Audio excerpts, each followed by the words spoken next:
Hey, thanks for joining me. We're going to do another revisit of a book that I've already reviewed. I try to limit myself when I review something a second time to make sure it's been a significant amount of time. And it's been over 2 years since I did this one the first time. And, 2 years ago, I had a significantly smaller audience, and I want to show off some of these books that I just love so much to all the people who may have joined up that haven't seen them before. So this is one of my earliest comics I'd ever read. I had read Spider-Man a bit when this first came out. Let's see, what year is this? This is 89. So I was 12 years old. I mean, I just keep thinking this in terms of, like, my oldest son, as of this recording, just turned 13, like, last week. And I keep thinking of, like, he's at the age I was when I was reading these things, and these things were affecting me. They were some of the most interesting stories and concepts. Like, these things just spoke to me. Comics in general, and on occasion there were issues that just stood out and just grabbed my attention, and I loved everything about them. And it wasn't until I kind of go into the future and I keep thinking back, like, I keep remembering, like, this issue or that issue. It just sticks with you forever. And this is one of them. These what if comics, we all know the concept. Like, what if this happened? Like, they usually take a major story point that we're all aware of and do an alternate version of the outcome of that story. Typically for the worst, though not always. But in terms of things going for the worse, this is one of the first ones I ever read. This might be the first what if comic I ever read, and it stuck with me because it's really depressing and it's really sad, and in a way it feels like a horror movie, or a horror movie version of a Marvel comic story in a way. We'll get into the why. But when I read this, I had not read anything with Venom. I assume Venom must existed at this point, I'm sure, obviously. But I had not read anything about Venom. But I was aware that Spider-Man had a black costume, and there was another version of him with big teeth, and he was a villain. And I just hadn't read Venom yet. I hadn't reached anything to my recollection. But this black costume being alive, it was an interesting concept, and this story was my first exposure to the entire black costume symbiote alien story. And of course, I understood it's an alternate version, but what happens in this book is actually, it's sad, and in terms of a 1989 Marvel comic, kind of scary and horrifying in a way. Why? Well, let's see what happens. I made sure to point out in the first time I did this, I'd kind of forgotten that it was Mark Bagley who drew this. And Mark Bagley was a guy who, I mentioned this often when I was first reading comics. Oftentimes I didn't pay attention to who the artist was. I didn't care. I hadn't gotten to that point where I'm like, who's the artist? I didn't care. I just was interested in the comic. I just opened it up and read it and enjoyed it. And eventually I started noticing how some artists were, or rather, I'd just be reading the book. I'm like, this isn't as interesting as before. What's changed? The art, the drawings aren't as cool. And then eventually I started paying attention to who the artists were. But I didn't pay attention that this was Mark Bagley. And I didn't give Mark Bagley the respect that he was due for a long time. I didn't care for his stuff too much, up until he started doing the Ultimate Spider-Man. And, he drew 100 consecutive issues with Brian Michael Bendis. And I learned to really appreciate his art. And I actually really think he's fantastic now. And then when I kind of revisited this, I'm like, oh, God, this was him. And then so many of the images in this comic are so good. He's such a good storyteller, a visual kind of dynamic artist, without doing the big flashy, like, image comic type flashy bullshit images. There's stuff in this book, pictures and images and moments that stuck with me forever, that I'm just like, oh, it was in this book that I remember that scene. This Mark Bagley, good God, does he know what he's doing? Like, even just this basic figure. The basic figure anatomy, like the shape of the legs and the feet, like, it just looks great. I just love it. So, as happens with these stories, you get the Watcher. He's like, I am the Watcher, blah, blah, blah. What if this happened? And y'all know the basic story. They explain it in, briefly to kind of recap what happened in our world. They were on another planet, Spider-Man's original, with the Beyonder during the Secret Wars. And Spider-Man's original costume was destroyed. So they acquired a new one, from what was believed to have been some sort of advanced material of some sort that kind of responded to his mental commands. It could change shapes and colors and styles. It could basically shapeshift and become just regular clothes. And the costume itself produced the spider webbing. So Peter didn't have to make it. It just came from this costume. And so this is where it gets into explaining the basic story as we know it. The costume's awesome. He breaks up with, I don't know if he broke up with Mary Jane or whatever, but he's having a relationship with the Black Cat. Spider-Man eventually gets back into his red costume. But he eventually ended up marrying Mary Jane because Black Cat went back to work for the Kingpin. But at some point, this black costume, the concept is that it would just ooze out onto him and possess him while he's asleep and take it out and just go do adventurous shit. And Peter had no idea that it was going on. He could never get enough sleep. He was always tired. He didn't get it. So eventually, he, through the advice of some other people, they take it to Reed Richards, and he's like, holy shit, dude, this thing is alive. It's a symbiote, and it's trying to bond itself to you. So we got to get this thing off you. So they find out that sound waves, sonic waves, a sonic blaster is what makes the symbiote respond. So he blasts them, and they contain it so they could study it. But it eventually gets away and comes along and just tries to rejoin with Peter. And again, this is where it started to get creepy to me. This shot of Peter, it's like the symbiote just comes out of nowhere and just oozes onto him. And he's aggressively trying to pull it off. It's scary to think of this black tarry-like substance just enveloping you and taking you over, and you can't get it off. I will say, because it's going to come up multiple times, there's a way that Mark Bagley draws oozing, flowing symbiote material better than anyone in the history of the symbiote costume designs ever, in my opinion. No one draws it better than this. It's always got this oozing, flowing vibe to it, and it just works so well. I absolutely love it. So in the original story, Peter ends up in the bell towers with the hardcore vibrations, and it almost kills Peter, but it eventually forces the symbiote to separate, and we all know what happens there. It joins up with Eddie Brock, becomes Venom, and becomes one of his most dangerous enemies, and that's where it kind of ended up with us. But in this reality, they're like, what if in another reality where Spider-Man did not remove the alien suit in time to prevent bonding? So, it goes back with Peter and Black Cat, and, they're making out, and Black Cat's like, dude, I can tell you don't have a heart-on. What's wrong? And he's like, I'm sorry, I've been kind of run down. And well, we were just off planet. Maybe you got some kind of alien, sickness or something like that. He's like, I don't know. He's like, I need to figure this out. So he goes along, and they start digging into it and finding out about the suit. He's with Dr. Kurt Connors, and they start digging into it.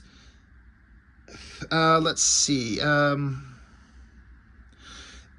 It's they're like, well, we thought maybe you got some kind of alien space virus, and we're 99% sure that's not what it is.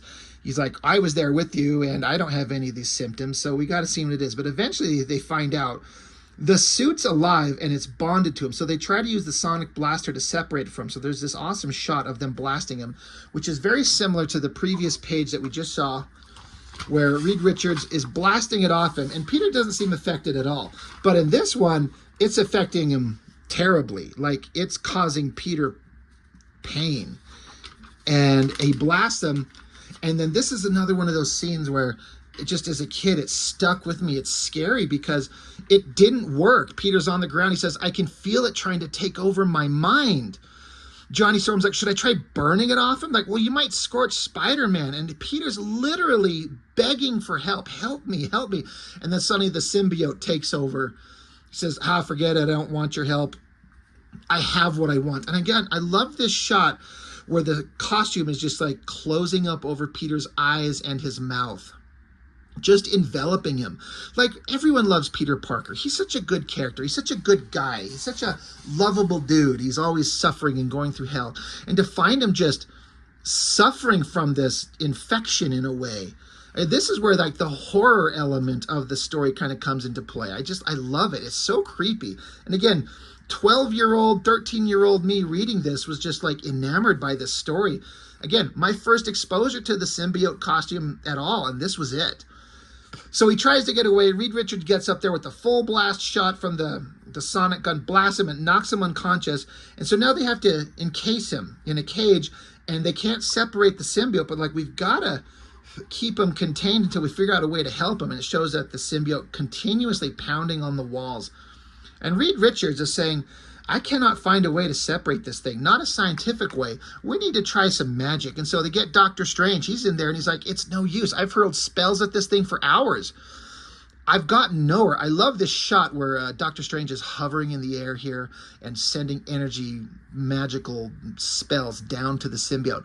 I like to point out that, you know, there's so many images that are so powerful, but none of them are done in that, you know, soon to be popular in terms of the time frame of this. What did I say? This is 89. So in just a couple years, the Image comic style, that big splashy shit where every page has some big, giant, crazy, evocative image, an anchor image, so to speak. There's almost none of that in here. This little tiny panel is very powerful, and I love it. This shot of, I almost called him Venom, Spider-Man's face, where like the shape is kind of distorted, the eyes are kind of wobbly, the costume is oozing around him. That's creepy. Just the whole thing's kind of, you know, disconcerting. I just love it. And again, just these, it's all small panels, but somehow Mark Bagley makes it work. And again, as me as a kid, I was into this. It is also an interesting thing. It's almost... Reed Richards and Doctor Strange, they've built up their genius, their scientific abilities, their magical abilities, the things that they can do in the real Marvel universe. It's almost like there's nothing they can't fix, which it's kind of like that's a problem when you create a character who's so brilliant and can come up with any kind of technological gadget or any kind of magical solution. It kind of feels... It's like, how can Reed Richards and Doctor Strange not separate this symbiote from Peter Parker? You know, they would have to be able to find a way. They would, but then if they do, then we don't have a story. So to have them failing makes the symbiote even more powerful and threatening and scary. So it's just kind of interesting kind of story point. You just have to kind of sidestep in your head, like Reed Richards and Doctor Strange would fucking solve this problem instantly. But if we do that, then we don't have a story. So they're like, we don't know what to do, you know. If Bruce Banner were available, maybe we could use his mind, but his mind is submerged within the Hulk. We got to come up with something. So while they're talking, the constant, relentless pummeling that the symbiote on Peter Parker keeps doing puts a microscopic crack in the cage that they've got him contained in, and it starts oozing out just enough for him to shatter it and break free. Surprising Reed and Doctor Strange knocks them both down, and then he just takes off, swinging through the city, free. And then it cuts back to later. You got Black Cat. You know, she's in love with Peter Parker, and she knows something's wrong with Peter, and he gets a call, and it's literally Peter Parker on the phone. She's like, it's you. I knew you'd call. And it's like Peter Parker begging for help. He's like, Cat, listen to me. I need your help. And then suddenly the symbiote takes over again. He's like, no, I don't need you. I have all I need. There's no more Spider-Man. His life, his power is mine. Forget him. So that's kind of creepy to just have like Peter elsewhere. He asserts enough control to get a phone and call and beg for help. And then the symbiote just takes over again. It's scary. It's a horror movie. Black Cat is pissed. She's like, You guys can't solve this problem? Mr. Fantastic? Fuck you, man. Sick of your shit. So she takes off and she goes and kind of focuses her frustrations on being a kind of a Robin Hood kind of criminal. She rips off the wealthy and distributes it to the poor. It kind of, you know, it's something for her to do to, since she can't help Peter, so she's doing this to make herself feel better. Meanwhile, we catch up with S.H.I.E.L.D. and the Avengers, and the Hulk is on a rampage, just going absolutely bonkers. I guess, you know, the Peter Parker symbiote Spider-Man has just kind of disappeared. So Hulk is fighting Thor. So everyone shows up. They're like, come on, we gotta stop Hulk. So Doctor Strange is like, I'm gonna banish him to a different dimension where he can't harm anyone. So Hulk lunges towards Strange. He opens up a portal to send Hulk off into probably, you know, World War Hulk world. Break World? Is that what it was called? Anyway, so Hulk's about to dive into there. But no. Fantastic art. I love Mark Bagley's anatomy. Out of the nowhere, hands come down, grab the Hulk, and is able to throw him clear of the portal. Spider-Man does this awesome, like, jump back roundhouse upside down kick, knocking Doctor Strange's ass out. And again, I love this black costume. Look at every panel of him where the symbiote is oozing around him. You can just imagine it in a movie where it's constantly flowing around him and bubbling up. Very creepy. So symbiote looks over at as the Hulk tries to attack. Hulk's just a brainless monster. He doesn't understand. Symbiote jumps out of the way, and it says in the text that Hulk understands fear for a moment. And so the symbiote dives at him, and I've always loved this shot. It's so creepy, once again, how Spider-Man just jumps on him, and the black symbiote ooze just starts enveloping the Hulk, just starts spiraling around him. Hulk starts screaming and freaking out. And while it does that, the symbiote ejects Peter Parker's body, just sends him away to envelop Hulk. So the Wasp walks up, finds Peter Parker, and he's an old man in his mid-80s. Basically, the symbiote drained him of his life, his powers, his vitality, and aged him in a matter of days, weeks, maybe. Peter's an old man now. But now the symbiote is enveloping the Hulk. Well, the Hulk is a mindless monster. And they're like, well, what do we do here? And the symbiote has absolutely no problem taking over the Hulk's childlike mind. Like, it took a long time to take over Peter. With the Hulk, boom, done. He's got him. All that infinite gamma irradiated power just leaps off. I love this, like, Venom Hulk. Has that ever been done before? It seems like today, like, Venom has enveloped literally everybody. Is it fucking Mary Jane running around possessed by Venom now? It's so stupid. So he takes off. So now they're back at a hospital and Peter's in a bed. And he's like, he just sucked up all my life and my energy and dumped me. And Thor's standing there. He's like, good God, like, if Hulk weren't such a simpleton, the symbiote probably would have gone for me. And they're like, yeah, I mean, that could have been bad. But the problem is the more superhumans that the symbiote takes over, the more it absorbs their power and their strength, and it becomes stronger and stronger each time. So, Black Cat's like, look, enough of this talking. We got to find it and kill it. It's too dangerous to exist. Like, well, yeah, but you're forgetting Bruce Banner. It's bonded with the Hulk, so if we kill the suit, we might kill the Hulk, and that means killing Dr. Banner. She's like, he's already done too much damage, the symbiote. Like, he's got to pay for what he's did. What he's done. He's got to be destroyed. That means Banner has to go. That's just it, right? Right, Peter? And he's like, I don't know what the answer is. You know, all I know is I've lost 50 years of my life. So, you know, old burned out Peter goes to visit Aunt May, and he doesn't tell her who he is. Aunt May knows that Peter's missing. He just wanted to say, I've known Peter. He's spoken of you, and I just want you to know that Peter loves you and how much you meant to him. And she's like, oh my God, that's so sweet. Thank you. He's like, no problem. I've got to go. You know, thanks for your time. So then inside it's May and Mary Jane, and they're like, we don't know where Peter is, and it's sad, and we're scared, and, what's going on? Who was this strange guy, this strange old man? Back at Avengers Mansion the next morning, Reed Richards comes to the door, the office where Peter Parker was working, and finds Peter Parker. He's dead. He died of old age. The symbiote just sucked his existence out of him, and he died an old man. And, Reed Richards is like, well, maybe it's better for you. You don't have to live with the knowledge of what you've lost. So, of course, there's a funeral. So it's basically just Avengers. What do we got? Vision, Wanda, I forget the name. Is it? Oh my God, I can't think of it. I know it. Captain America, Thor, Wasp, Strange, Black Cat, Thing, Reed Richards, Sue Richards, Kid Richards, Iron Man, the Cat Girl. Is this Wonder Man? Oh hell, is that Mockingbird? I just did that issue of Avengers where she got killed. And Hawkeye. Anyway, roll call, who cares? But Black Cat, she's just sad and pissed. I actually like that Thor is on his knees crying. Or, at least a little bit. Like, that's interesting. I like that.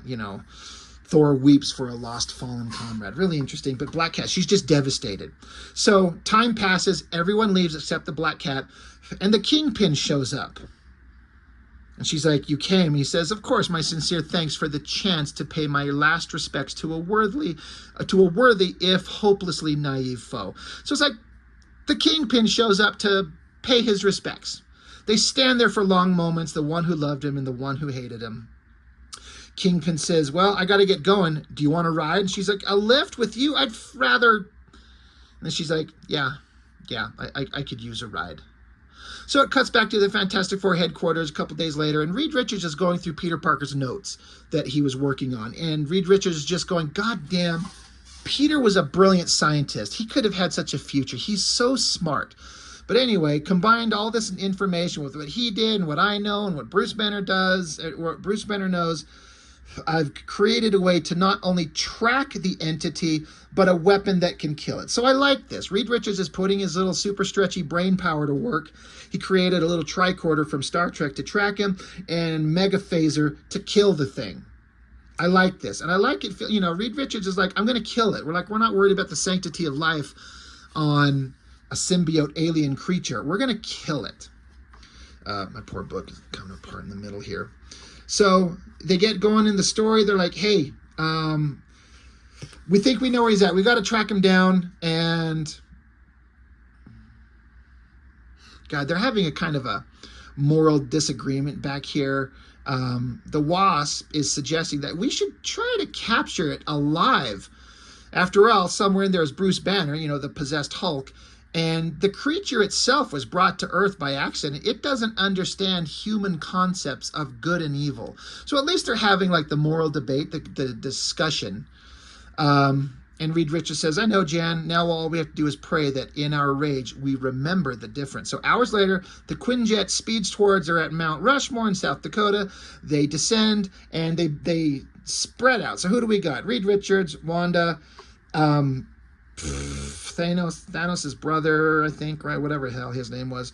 Thor. I'm not sure who that's supposed to be up there. Vision, Human Torch. Anyway, everyone, fan out. I'll try to subdue him with the sonic blaster and give Doctor Strange a chance to put him into the Crossroads dimension. But if he can't be subdued, so he's basically saying, we'll try to stun him and open up a portal to send him to, the Phantom Zone or some shit. But if I can't, I got Mega Phaser and we're going to kill it. But I don't need to say it. Everyone knows it. Meanwhile, Thor, he's walking around and, he's talking about how he feels sad over the death of Spider-Man, and he had a battle with one of the big giants, Surtur, the fiercest enemy of Eternal Asgard. It sucked and blah, blah, blah, blah, blah. Thor's awesome. Wait, oh shit, there's something. And then suddenly the mountain is just being ripped apart, and it's just symbiote Hulk just reveling in the infinite power he's got and just destroying things, just cuz. So Thor approaches, and symbiote Hulk says, Thor, you have found me. And he says kind of quietly, as I planned, like I want that. Thor says, surrender, alien, save yourself, needless pain. And so the Hulk thing says, please, Thor, I am truly remorseful for what I did to the Spider-Man. I did not know I was hurting him until it was too late. With this Hulk, I have achieved a true symbiosis. So in a way, you could almost take the thing at its word. You'd at least consider. He's like, I didn't know what I was doing. But with this banner, the power, this is great. This is easy, you know. But of course, they lead you like with the evil smile, and he's like secretly kind of saying, as I planned. Like, yeah, no, he's not being for real. So the symbiote says to Thor, I am restoring the banner's mind in return for the Hulk's power. The banner will not die. Instead, we both benefit, as will your entire planet, for there will be no more Hulk to menace it. And Thor's like, well, yeah, maybe you speak the truth, creature. Perhaps not. That will be judged once you have been taken into custody. And the Hulk says, no, I'm not going to be imprisoned again. And Thor says, Thor swears you will. The symbiote says, then Thor is a fool, shoots his webbing. Thor uses his hammer to disperse the webbing, but that was just a sneak attack to distract him, so Hulk can pummel Thor, sending him flying into the mountain. Thor is dazed. The symbiote saying, and now while you are helpless, I shall attain my true goal. Thor says, villain, so long as I hold Mjolnir, I am never helpless. So he throws his hammer. Fuck yeah. Slams him in the face. Bam. And I always love this shot. He's like, to me, my hammer. And you can see the hammer zip, zip, zip, right back to his hand. Boom. So Thor approaches it and he says, I can see the creature oozing off of the Hulk. So he took a major hit. And you would imagine Thor would hit him with all his might. Like he wouldn't hold back in this case. That's the Hulk. He can take it. Hits him with the hammer. The creature's oozing off him, kind of like in a puddle off to the side. And Thor's like, oh my God, it's Bruce Banner. He says, was this entity telling the truth? Did he cure him? So then, Thor, with his hammer, like scrapes up the remains of the symbiote. He's like, I don't know. It looks like it's probably dead, and dead by my hand. So Thor thinks he killed it. Banner, he comes to, he thinks he killed Banner, too. And Thor's like, oh my God, you're alive. He's like, I was going to be so sad if I accidentally killed you as well. But of course, Banner's like, shit, behind you. The symbiote, not dead, oozes onto Thor. And so the symbiote saying to him, I have taken all the power from Hulk, Thunder God. I needed more. And you fell into my grasp as if by fate. Soon I shall possess the power of a god. And so it's just oozing all over him. And Thor's like, never. I love this shot. I love all of this shit. Goddamn, Mark Bagley is so good.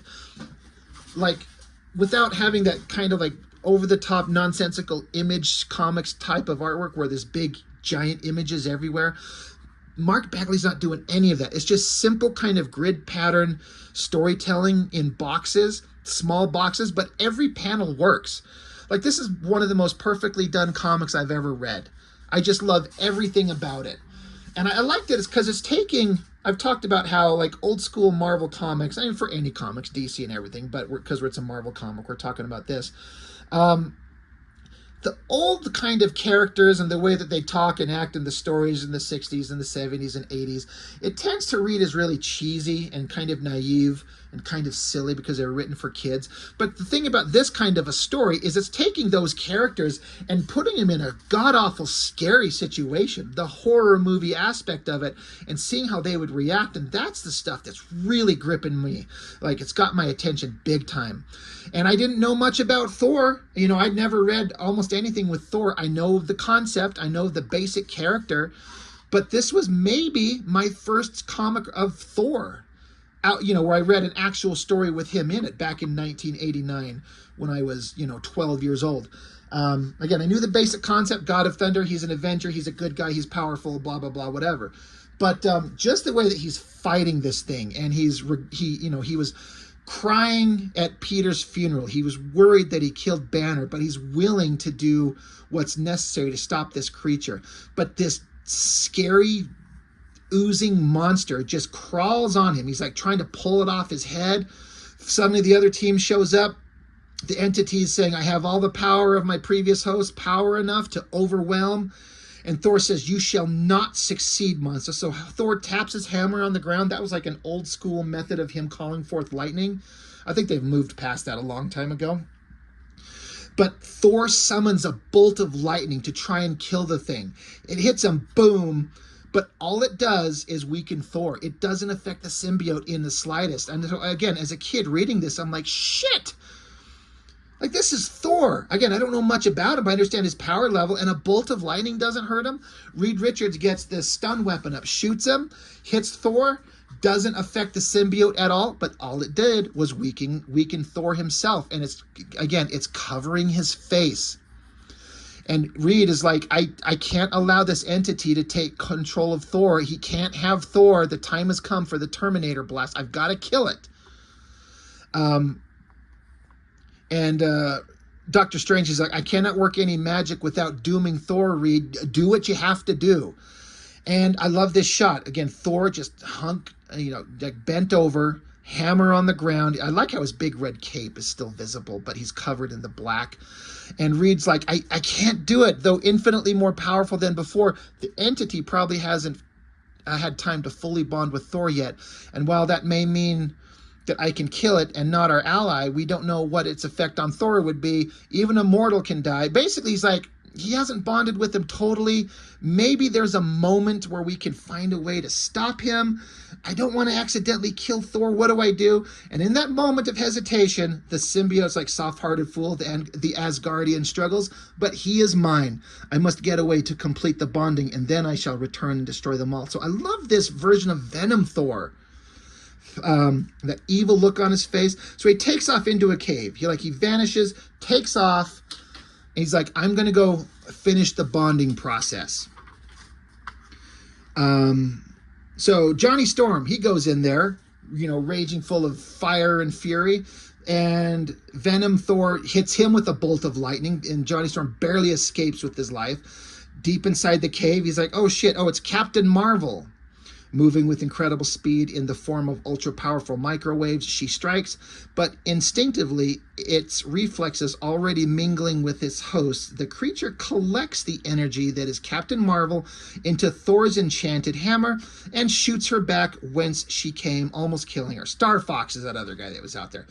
So anyway, I like this idea. She blasts into him, and he just channels the power. This shot, this little panel, it's so fantastic. Shoots her away, gone. So, back outside, they're like, God damn it, what do we do? We've got to find a way to save Thor before we get rid of the entity and banning it to the Phantom Zone or whatever the hell it is. What do we do? We don't, they just kind of go back. We don't want to kill, but we have to do something. Vision saying, we have no time to waste, Reed. Kill the creature now, the Vision is saying, or the consequences will be on your head. Reed Richards says, give me half an hour. If my plan doesn't work by then, we'll have no choice but to go in for blood.